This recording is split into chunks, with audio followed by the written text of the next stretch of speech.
Welcome to the Digital News Report for Australia in 2016. The full report's now available online. That's at www.apo.org.au. That's Australian Policy Online. Go to the Communications and Media section. So what we're going to do for just a few minutes on this video is we're going to focus on some of the key themes from this year's report. I'm going to be speaking to Glenn Fuller, who's right here.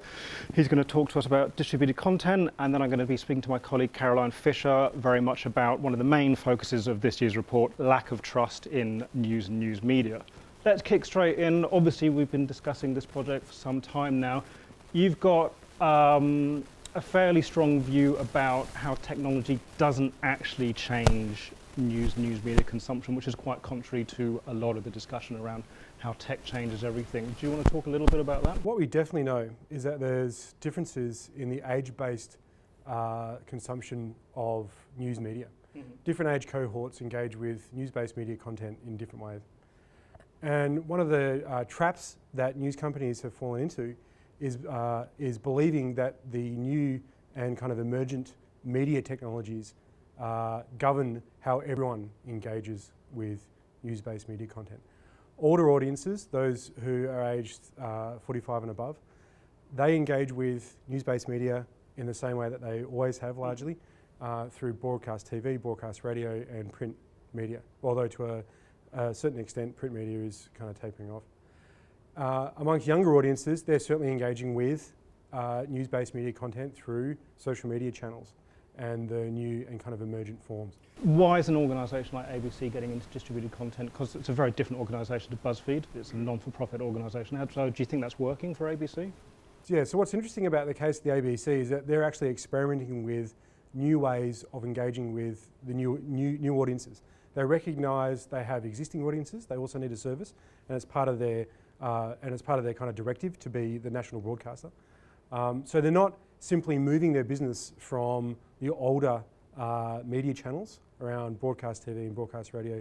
They're also experimenting with the new and kind of emergent forms of media content on Twitter and on Facebook. So they actually produce content for a Facebook audience and they produce content for a Twitter audience.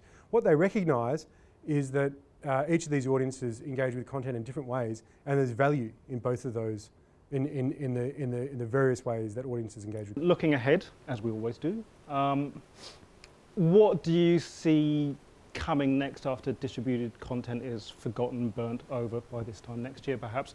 And particularly, what do you think it means for younger consumers who are just getting into news consumption? It'll be interesting to see what happens when the current users of Snapchat, Instagram, when they come of age, and news ceases to be something which is organised around entertainment or sharing with their friends and becomes something that's socially necessary when they need information about making decisions about their lives and about the world around them, and they start to take part in the kind of public sphere.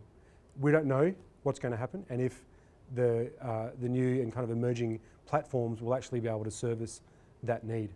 So it's going to be interesting to see what actually happens there. Glenn, thank you so much for your time. We now welcome my colleague Dr. Caroline Fisher, also from the News and Media Research Centre. Caroline's written an extended essay on trust for this year's report, based largely on her previous role as a media advisor. And trust has been a big focus on a number of countries this year's report. So, Caroline, thanks for joining again. Thank you. This year's report suggests that news consumers, Australian news consumers, tend to trust news organisations more than they trust journalists. Certainly, the data does show that. When they were asked to rate whether they could trust news organisations most of the time and journalists most of the time, certainly news organisations came out marginally ahead. That's true. Why is that?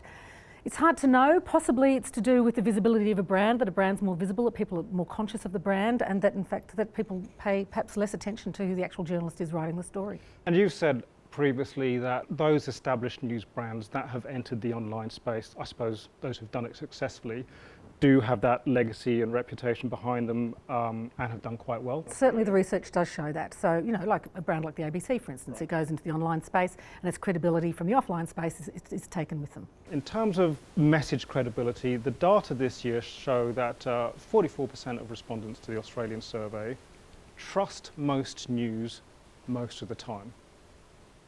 Which means, of course, that over half, 56%, either don't trust most news most of the time or are ambivalent Now, for a non-journalist like myself, that would be a really alarming statistic. Over half of your customer base actually don't trust your news content. What does that mean? I think for most journalists it's not surprising that there's always been a relatively low level of trust recorded when you compare journalism and media to other professions, so I don't think that comes as a shock. In comparison to other English-speaking countries, though, Australia is quite low, with the US, quite at the bottom. But in comparison to other countries, in 26 countries surveyed, we're kind of in the middle.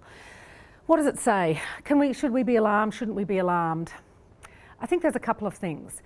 The data shows, for us specifically, that there's not much. That levels of trust are relatively low and evenly spread across demographics, so age, gender, etc. Where there is a slight difference comes with education level. So people with tertiary degrees and higher, there's a tendency perhaps to be less trusting in the media. Now that might then reflect perhaps a higher level of media literacy, for instance.